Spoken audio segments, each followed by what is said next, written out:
Hi guys, welcome back to the platform. If you're new here, please consider hitting on that subscribe button, turn on your bell notification so you get notified each time a video drops on the platform, right? So guys, we're going to be reacting on moving to Finland, the coldest winter in 20 years.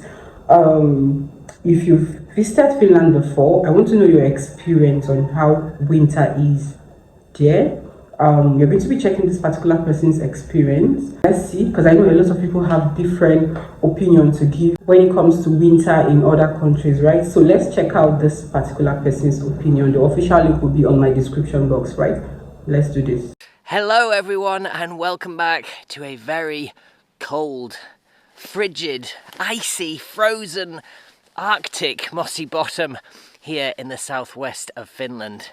You wouldn't know it's the southwest with temperatures hitting minus 26 degrees Celsius Minus 20 here at degrees. my home. Wow, that's minus 15 degrees Fahrenheit. It's more what you'd expect up in Svalbard at this time of year. Here in the Turku region, the average lows for January are about minus 7, so at minus 26, we are well below that. And the further north you go here in Finland, the colder it gets. As low as minus 44 has been recorded in the last few days, according to Finnish news. Speaking of which, this is apparently the coldest winter here in the Nordic countries for 20 years, causing widespread traffic and travel disruption here and in Sweden too, I've read. And I've been living here in my 100-year-old drafty house with broken windows for how many months now? Since September, so 4 months. The question, naturally, which everyone is asking me in person, in comments and messages, is how are you coping with that cold? This video is my attempt to answer that question. The first thing to say is that every problem you encounter at this kind of temperature is solvable, or at the very least manageable, if you are well prepared, which we couldn't be entirely this first winter because we've only been here in Finland for a few months. And yes, we do live here full time, by the way, there's no second home. But I know that every Finn watching this video will have infinite solutions to all the challenges associated with these very cold temperatures, because you have to. So if you are Finnish watching this video, I'm sorry, I know you're probably going to be shouting at your screen, well, of course that's what happens, you should be doing it this way. I get it, and rest assured we have Finnish neighbours who are giving us lots of tips and advice, as well as doing plenty of research and learning, of course, which I think is half the fun. As for how I'm coping, well, when it gets this cold, you have to focus a bit more on survival, especially when you have a young family, as I now do. And that focus eats into your time every day, choosing the right clothes to wear. Wool is really effective here because there's no wind outside, unlike in Ireland, of course. Making sure that you have enough firewood, prepared, seasoned, stacked, de-icing vehicles so you can get to the shop to buy basic supplies, and so on. But that focus also simplifies life in a strangely satisfying way. As a child, one of my happiest memories was actually when the electricity went out, which would happen occasionally during storms, especially back in the 80s. I can vividly remember everyone scrambling in the darkness trying to find that box of candles stashed under the stairs, or the one torch that we had as a family, which someone had forgotten to put back.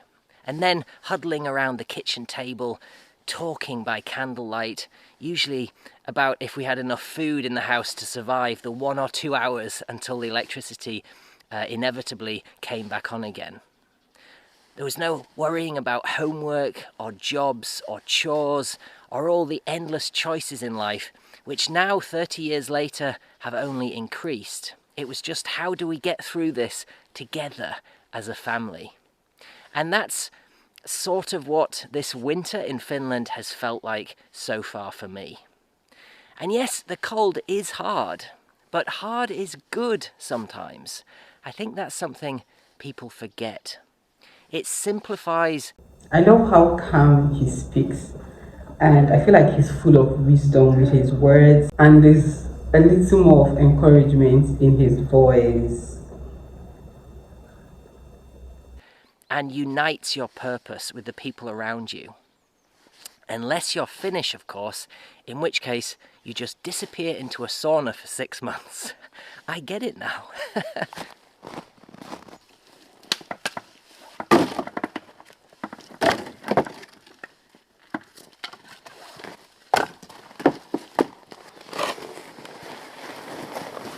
Can you even be more prepared for winter? Okay, so the first thing to point out when it gets below about -5 is that snow isn't snow anymore. It rapidly turns into ice. And when it gets to -15 or -20, as it is now, that ice, which once was snow and still looks like snow, feels more like rock. You can't really plough it, maybe with a big tractor, but not by hand, and you certainly can't make snowballs out of it. I can't believe I'm doing this. Wow. So in urban areas here in Finland, car parks and street corners, there are giant ice mountains everywhere where snow that was ploughed by tractors and other machines has then frozen solid, which I very much expect to get bigger and bigger as the winter progresses.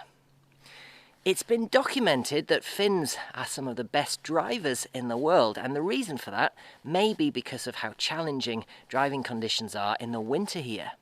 Of course, ice makes the roads slippery. That's obvious, same in other countries. So everyone, including us, uses winter tyres with metal studs on to improve grip and four-wheel drive if you have it. Even then though, a small mistake can be very costly. But something I hadn't considered before moving here is that once that layer of snow freezes on the roads, you can no longer see road markings. There are no lane boundaries, directional arrows, parking spaces. Every part of the road is permanently painted white until, well, probably April.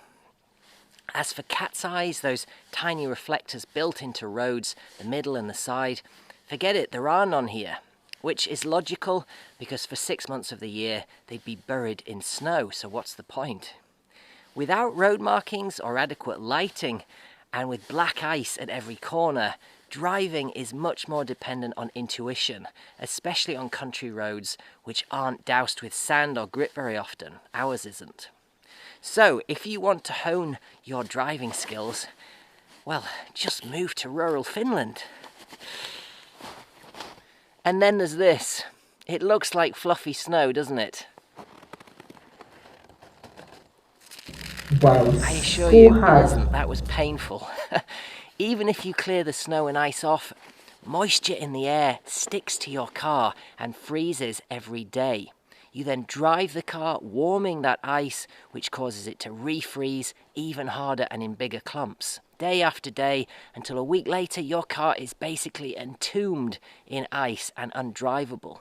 The number plate isn't readable, the wipers won't wipe, heck, they're just That's a lot. frozen to the windscreen under there. And perhaps most problematically, the doors don't open. Because it's At -20, frozen. we have to pour several buckets of warm water over each door around the edge just to open it. The problem with that is that that water refreezes again so quickly that by the time you've got into the car and closed the door behind you, that warm water is ice, locking you inside because it seals the edge of the door. Usually you can push open the doors with enough brute force from the inside, but when it's the boot which this happens to, you've got no chance. Heck, even the button under there to open the boot is covered in a 1 or 2 centimetre thick layer of ice. If you've got enough warm water on hand, because you're at your house, you can always get in that way, but if you're already in the car, then don't expect the car fans to melt the ice, because at -20, even probably -15, the most you can hope for is that the air inside the car will warm up a bit. The ice on the outside will not melt. That's a lot of struggles. As for the windscreen, well, the warm water method does work, But again, it freezes so quickly, even if it's hot water, which you shouldn't really use, that you actually make the problem worse, reducing visibility. You can melt the ice, but 30 seconds later, it's frozen again. It's then almost impossible to scrape off because of the way it dries until the internal temperature in the car rises. The solution? Car covers and tarps, forget it. They just freeze to the car and don't stop ice forming underneath. A better option is a car heater set up on a timer, which luckily we now have. Run that for a while before you get in the car, and it warms the internal surface enough to stop the warm water, which you still have to pour on the outside, from then refreezing. And yes, I know what you're thinking. The real solution would just be to build a garage. Ah, my life for a garage right now, folks. When it was between freezing 0 and -5, we had regular snow here. Well, that was a joy. I even started making this, an igloo. But then the snow turned to ice, and my half-built igloo turned into an ice glue. To finish this, I need wet, sticky snow, which is completely impossible when it's -25, as it is today. Heck, there's no way to even make the blocks to keep building this. But I am determined to finish it, so stay tuned to my Instagram channel for updates. Assuming, that is, it does get a bit warmer again in the coming weeks. And yes, I do know that igloos are not culturally Finnish. Thank you for the comments. But I made one much like this with my dad as a kid. And ever since then, I've honestly been counting the days until I could make another. It only took 33 years. 33 years.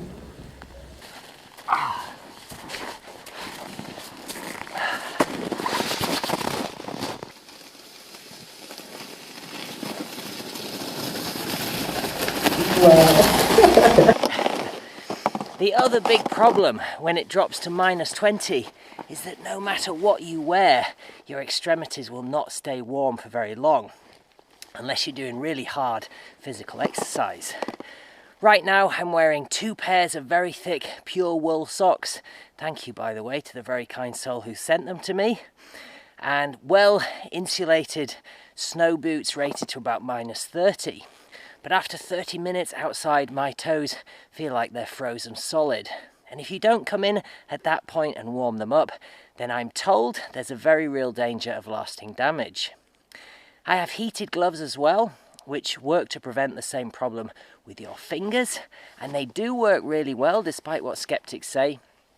The downside is that they restrict what you can do in terms of work, like all thick winter gloves. With a thick coat like this and ski trousers and thermal layers underneath, which I have, my core and legs really aren't ever cold, even at this temperature, -25. And that's largely because there's no wind here to whip through the seams. In fact, honestly, my core has been far colder in Ireland when it's 0 degrees and very windy. That combination just chills you to the bone. But it is quite scary how quickly your toes and fingers will freeze here if you're not careful. The blood vessels in your ears, your cheeks and nose can burst very quickly too. I've come to realise when it's kind of -10 or below, there's a window of about 30 minutes in which you can do outdoor jobs, at least the non-physical ones. Then you just have to come inside and warm your toes up by the fire. Or get out the sled and do something that gets the old heart pounding.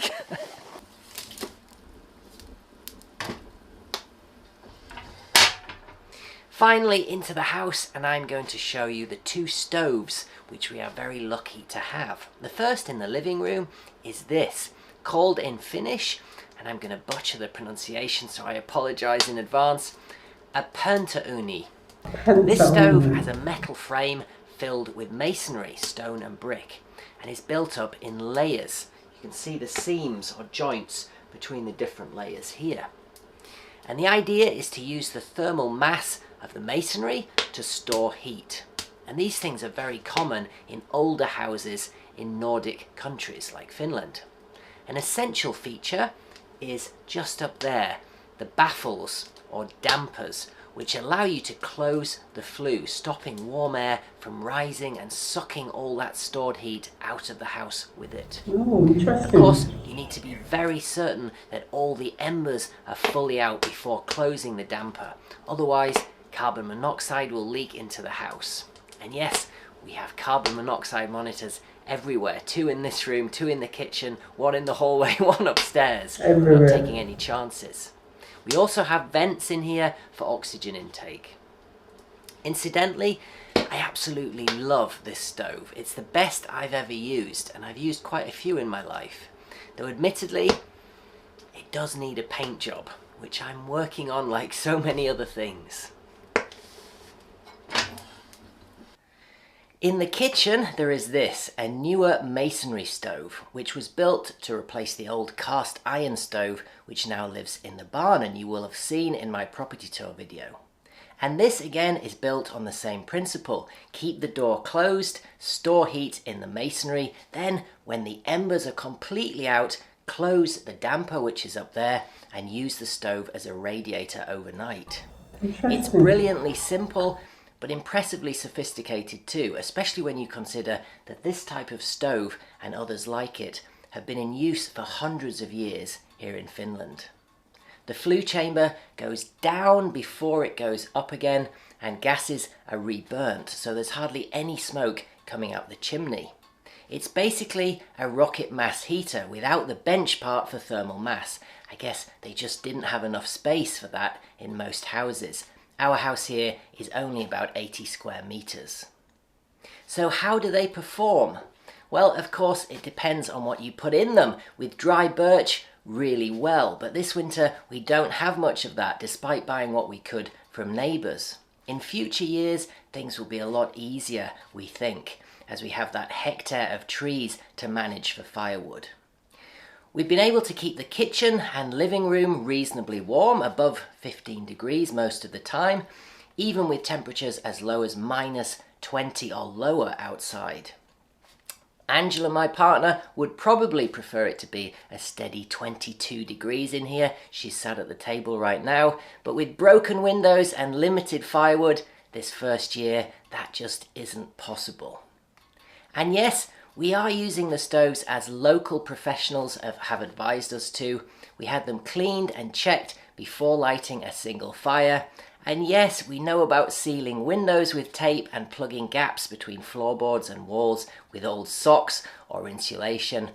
These things we've done, but -25 is still mighty cold, folks.